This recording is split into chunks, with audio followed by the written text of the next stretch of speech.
Employer groups have responded vigorously to Labor Leader Anthony Albanese's comments that he would support a 5.1% increase in the minimum wage. Let's bring in our business editor, Ross Greenwood. Ross, doesn't a big increase in wages add to the pressures that are already driving up rates?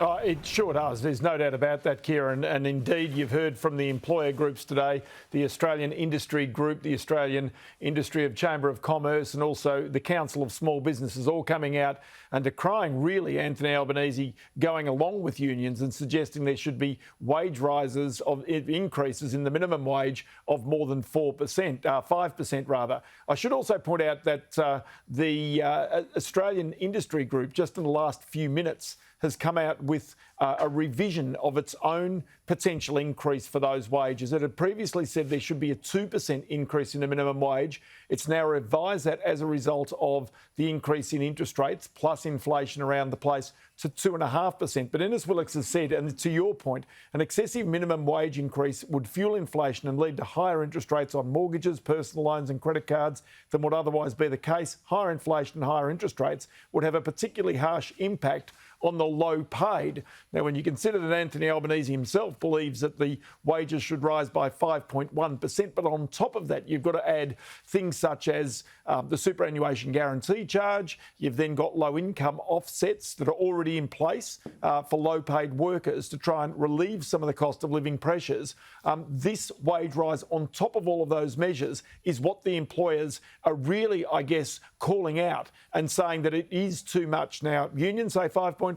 Anthony Albanese says some 5.1%. And then you've got the employers, as you can hear there, at 2.5%. So the Fair Work Commission certainly has its job cut out right now.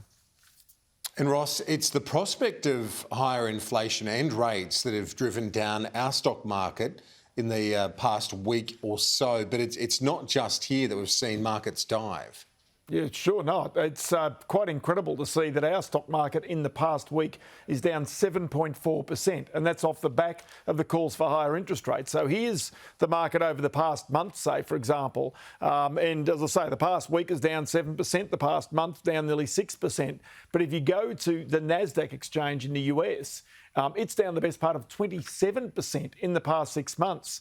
Go to, I don't know, Bitcoin, it's down 55% and got below $31,000 US last night in the past 6 months. And so really all these things are knock-on effects. Oil prices fell 6% last night. And so, you know, the point is that every one of these things is connected.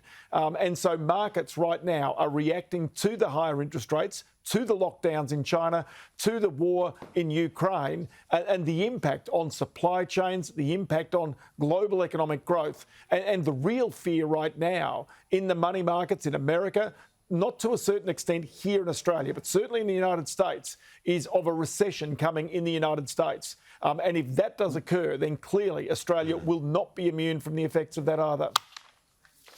Certainly not. Ross, thank you. And you would not want to miss this Australia's Economic Outlook Live lunch. It's on June 8. Experts, including Ross from Sky and The Australian, will explore the challenges and solutions to a strong economy this year and beyond. Secure your place now at skynews.com.au/outlook.